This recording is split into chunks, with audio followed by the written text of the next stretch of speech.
Good morning and welcome to Leon County Today with Sheriff Walt McNeil. I'm Shawn DeKnight. Sheriff, our topic today, we see headlines all the time about encounters with law enforcement when things go really wrong. But so many times things go right, we never hear about it. And I believe that's part of the reason you commissioned this recent study. Yeah, we, over time, we hear complaints about police officers all across the country and how poorly they are trained and how they interact with the community. And they go to situations, instead of resolving the problem there, it escalates. And I'd been hearing that for some 30 years or so. And it always resonated with me that we need to get a message out to our communities as it relates to how well we do. Yes. And that's not measured. And so I decided, let's figure out how can we measure the opportunities we have to engage with our citizens where absolutely everything goes perfect.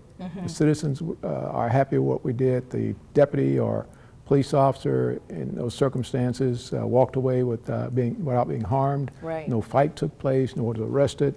Those happen more often than we know.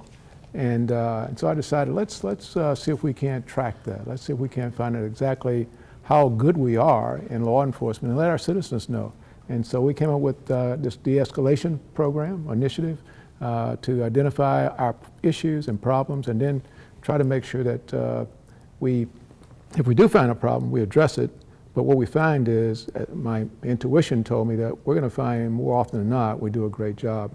And so the research now gives us some idea of how well we're performing. Absolutely. And so the fancy word is de-escalation. De-escalation. And we have our Captain James Pittman here today who's going to break down what we found in this study. And I know part of what he's going to talk about too is collaboration. We've established some strong relationships with Florida State University and really digging into the analytics on this. Yeah, it's got to be. Walt McNeil saying we're doing this great job is one thing, but having a university, one like Florida State University, a great criminology department that's engaged in research like this, having them on board with us just validates what we're doing. And I'm happy to share with our audience here today what we've actually accomplished, and they should be proud of what we've done here in Leon County. Yeah, a lot to unpack here today indeed. So you want to be sure to stick around. Coming up after the break, we're talking about what happens in those encounters between law enforcement and the community. We're going to break down this groundbreaking study after the break.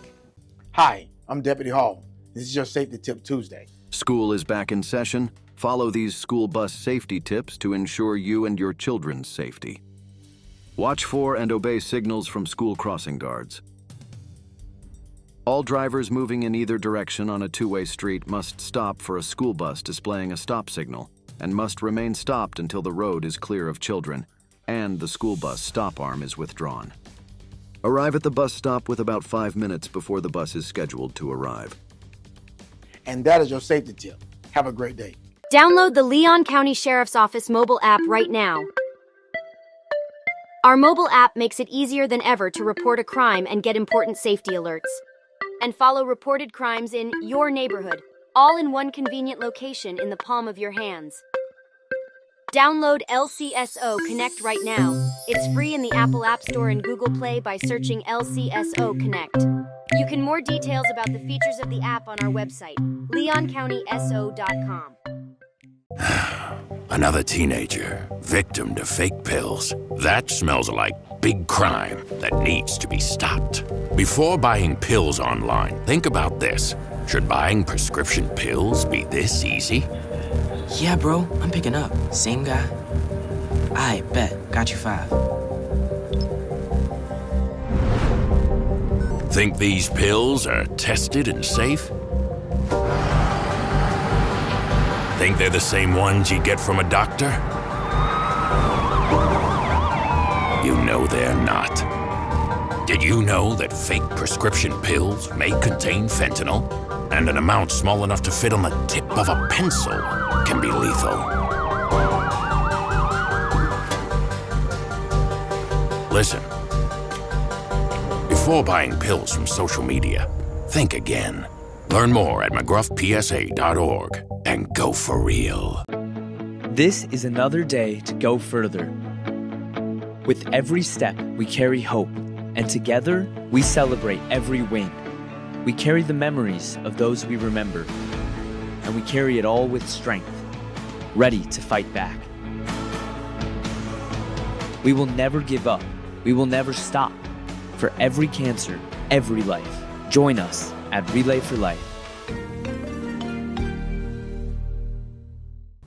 Welcome back. At the Leon County Sheriff's Office, we believe great policing isn't just about responding to a crime, it's about continually evaluating how we serve our community, looking for ways to improve. Recently, we released one of the most comprehensive de-escalation research reports ever conducted by any law enforcement agency. Joining us today to discuss this important work is Captain James Pittman, commander of our research unit. Pittman, tell us about exactly what are we doing with this de-escalation project we're working on, and how did you get involved in it? The de-escalation project, as you of course know, is one that was commissioned by yourself in 2023, and we've been working on that since then. I've been involved with the research division at the Sheriff's Office about since that time. So it's been an exciting project to begin and to recently see through. Now, what's exactly the name of that unit? Yeah, the RAPID division, which stands for Research, Analysis, Planning, and Innovation Division, and it is in our bureau, which is the Professional Standards and Research Bureau. We do the accreditation, which is applying the best industry practices to our agency, and the research wing gives us a part in establishing those best practices. And before we get too much into the research and all that, talk about what's your responsibility in the RAPID unit. Yeah, so I'm the captain over the Professional Standards and Research Bureau.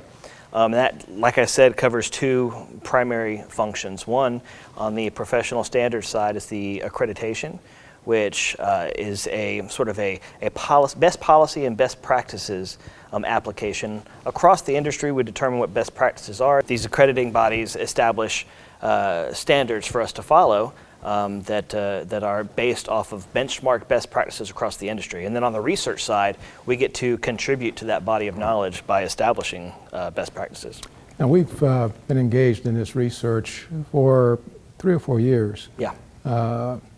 What kind of undertaking was that for you and your unit, and what kind of impacts has it had in the Leon County Sheriff's Office? It's been huge. The project itself started off as a fairly simple question. We know what we're monitoring, we know what we're tracking, and the question was, of course, how are we tracking when everything goes right? Because we in law enforcement do so well at documenting use of force incidents or anything that has any measure of liability associated with it. We document those extraordinarily well. But we found that when everything goes right, we were lacking in documentation for that, and de-escalation is a great example of that, where the situation is what the situation is, and we talk the individual off the ledge or resolve a situation without any kind of use of force. Often no reports at all get written in a situation where everything goes right. So we asked ourselves then, there's de-escalation training everywhere. Everyone has a de-escalation policy. What is all this based off of? And we came to find that it's all based off of use of force reporting, and where de-escalation didn't go well, or general psychology stuff from people don't like it when you say no, and there wasn't an established body of knowledge, certainly not anything that was academically backed, that talked about when de-escalation goes right. So that's what we sought to take on. Talk about the relationship with Florida State University. Why is that so important to our research? Well, it was huge for two main reasons that I could think of right off the top of my head. One is that we're law enforcement. I came up and went to the academy and became a deputy sheriff just like so many of us. And while I like to think that I know my way around a spreadsheet, the folks at the university, they do research day in and day out.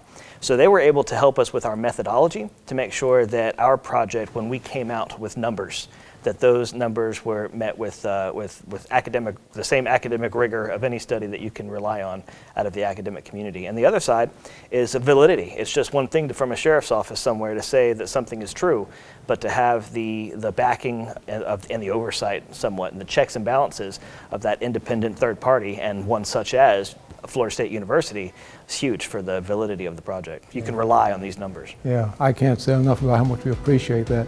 Thanks, Captain Pittman. When we come back, we'll talk about what the report found regarding mental health calls.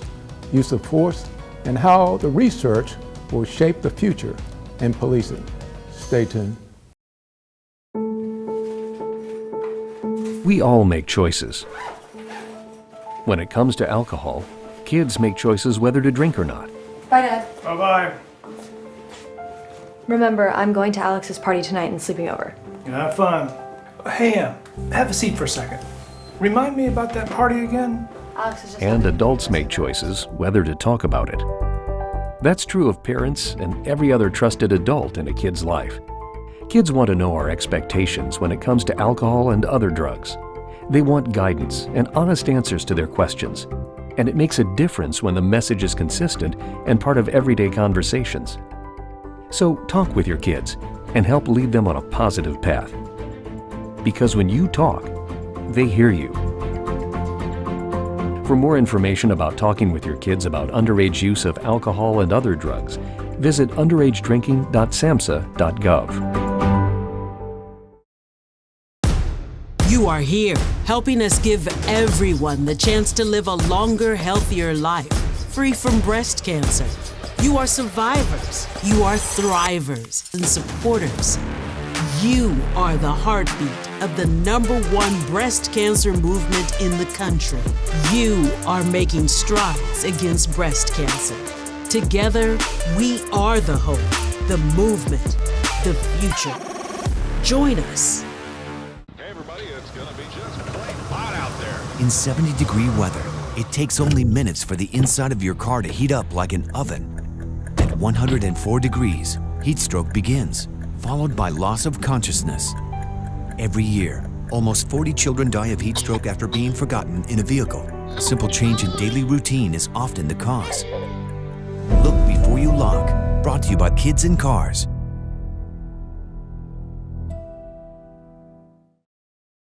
At the Florida Sheriff's Association, we are able to serve our sheriffs and Floridians thanks to our member support.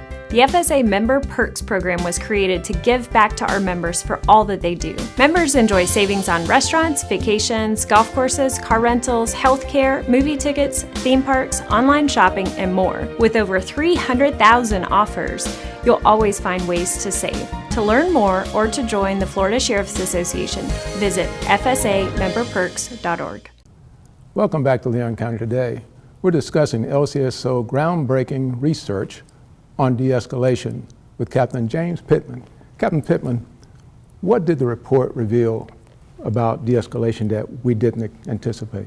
A lot of it we did anticipate. Okay. You know, it's interesting to have something like de-escalation where you're looking at it from a practitioner's point of view, and a lot of this stuff, you know, we can sort of anecdotally know, but it was nothing that had ever been put on paper before. The research had not caught up with the practice to where we could even say that this stuff actually happens. You know, it's just us saying, you know, we solve a lot of problems, and most situations end peacefully, and we can just say that, you know, as long as we can say it, and now it's on, you know, black and white ink on paper with academically vetted research to show exactly what's happening on these calls for service. And the research shows some very, you know, phenomenal things that isn't going to, you know, shake the timbers of any law enforcement office reading it, because we do this. But perhaps citizens might be surprised to hear. The citizens of our community may be surprised to hear that 97% of contacts that law enforcement have with citizens are calm, cooperative, that it's just coming in and solving problems. And of that 3% where there is some kind of agitation or even uncooperation or where things may be tense and volatile, those are handled by a use of force less than 1%, like 0.05% of the time do those situations ever go to a use of force. But in the de-escalation study, we sought to go even deeper than that, like in that 3%, what's going right and what's going wrong.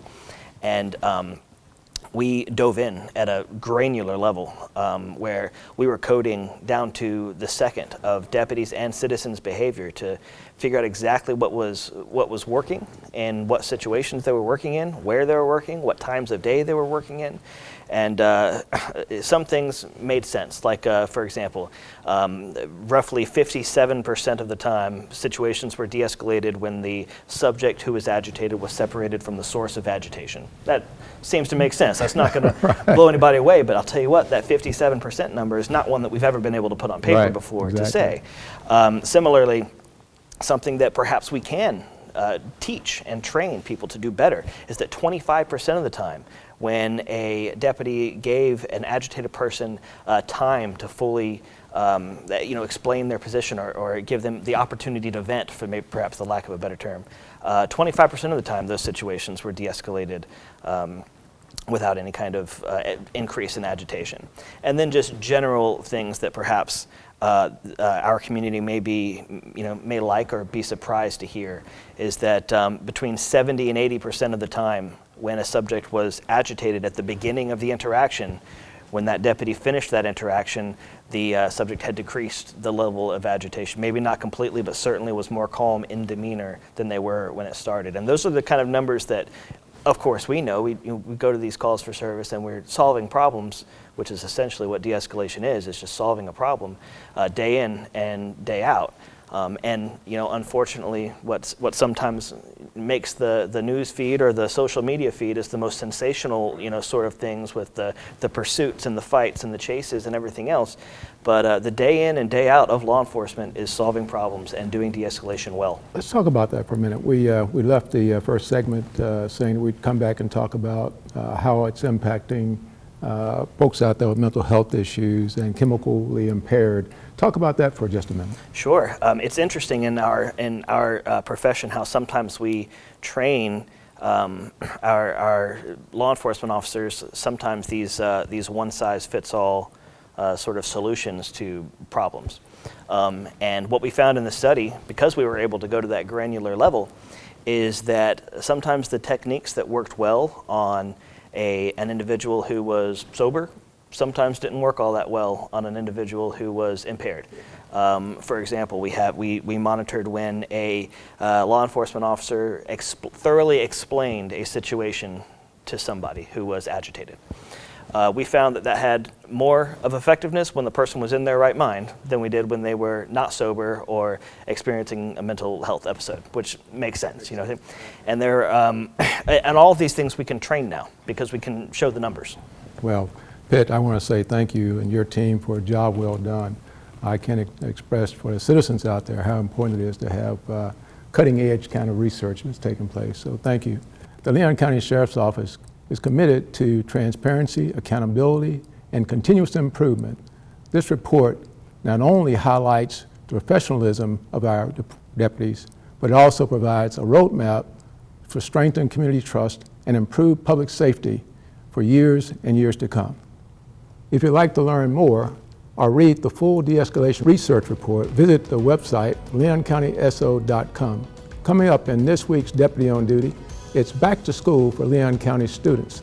See how our school resource deputies have been preparing. Stay with us. Another teenager, victim to fake pills. That smells like big crime that needs to be stopped. Before buying pills online, think about this. Should buying prescription pills be this easy? Did you know that fake prescription pills may contain fentanyl, and an amount small enough to fit on the tip of a pencil can be lethal? Before buying pills from social media, think again. Learn more at mcgruffpsa.org and go for real. In times of stress such as quarantine, what goes on behind closed doors can be terrifying. But you don't have to suffer in silence. Help is here. Love is not controlling. Love is not frightening. And love is not violent. Love is respect. If you need assistance or just want to talk, we are here. In Florida, call the Domestic Abuse Hotline at 800-500-1119 to speak to someone in your area. Or for more information, email the Domestic Violence Coordinating Council at dvcctally@gmail.com.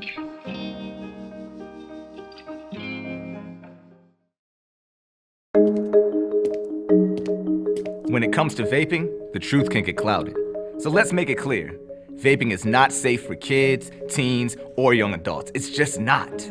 Because vaping can put microscopic particles into your lungs. And dangerous things like metals and volatile organic compounds into your body. And nicotine, the same highly addictive substance found in regular cigarettes. Nicotine can harm a person's brain development through their mid-20s, affecting learning, memory, attention, and impulse control, and priming the brain for other addictions. Vaping products also come in kid-friendly flavors that can make them appealing to youth. And many kids also use other drugs, like marijuana, in vaping devices. With appealing flavors, high nicotine levels, and lots of promotion on social media, many kids think vaping is harmless, but it's not. So talk to your kids about the risks of vaping, because when you talk, they hear you.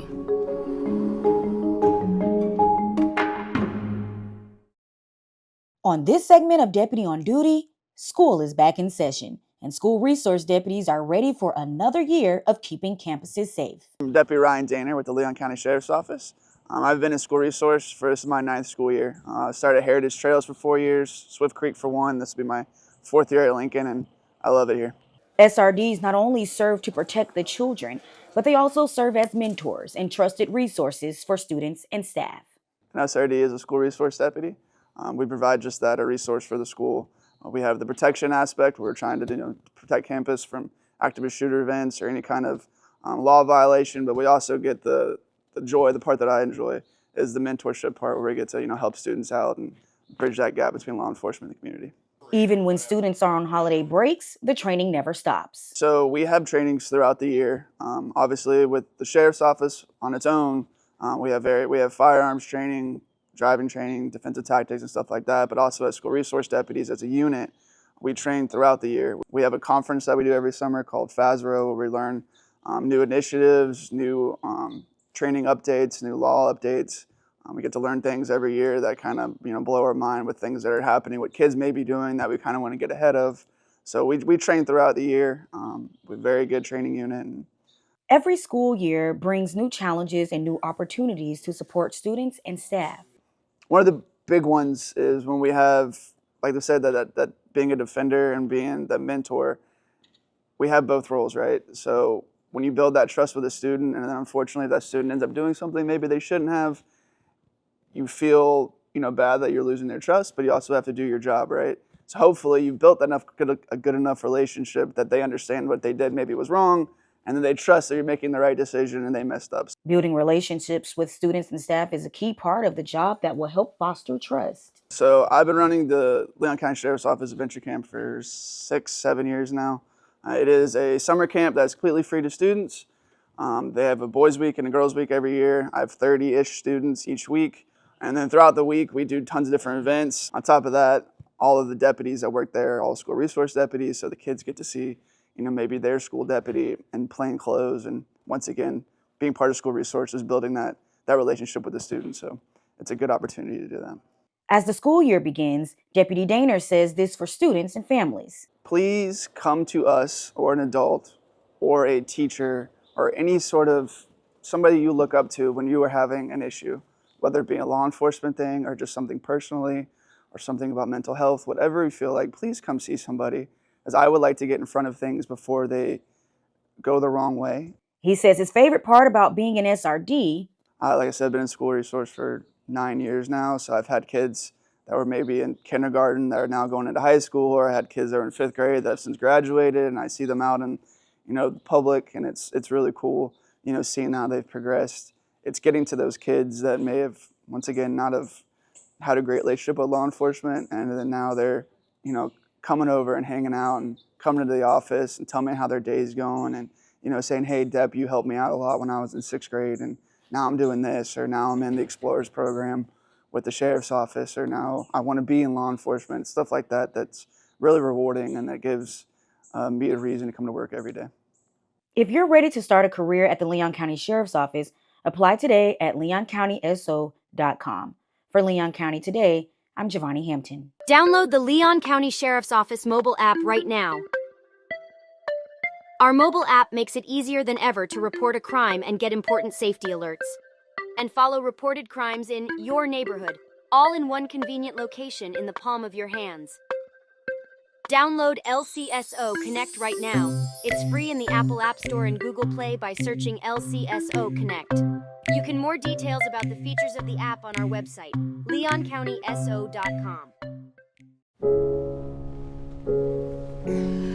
I'm a different kind of threat. I can't be scared away or negotiated with. You can't call the cops on me.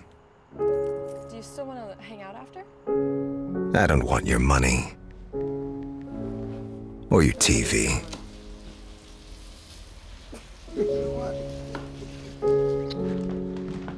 I don't even have to break in. I'm invited.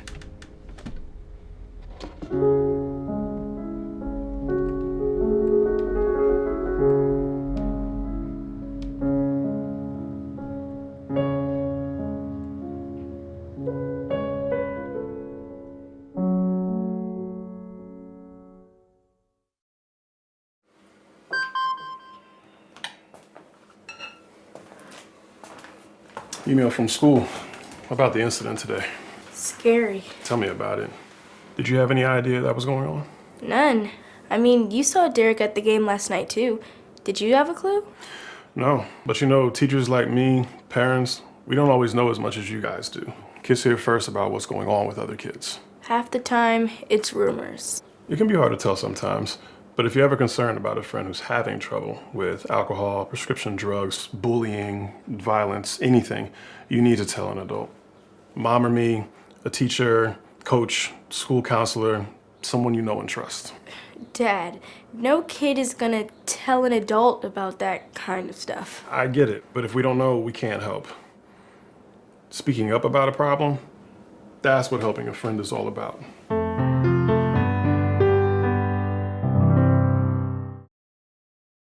My early Alzheimer's diagnosis gave us time to adapt as a family. Welcome back to Leon County Today with Sheriff Walt McNeil. And Sheriff, a lot of parents out there are ready to throw a party. Well, school is back in session. School is back. I want to make sure I get the message out. School is back in session, and we got to make sure I take care of our kids out there. So if you're out there driving, make sure you're watching and paying attention, because we want to make sure we take care of our kids. Yes, you got to be safe out there on the roadways, and our deputies have really been preparing all summer to make sure they're ready. They have, and you should know that we're going to be out there watching and seeing exactly what's taking place in our community to keep our kids safe. That's what it's all about. We need you all in. All in indeed. We want to thank you all for joining us for another episode. We'll see you next week.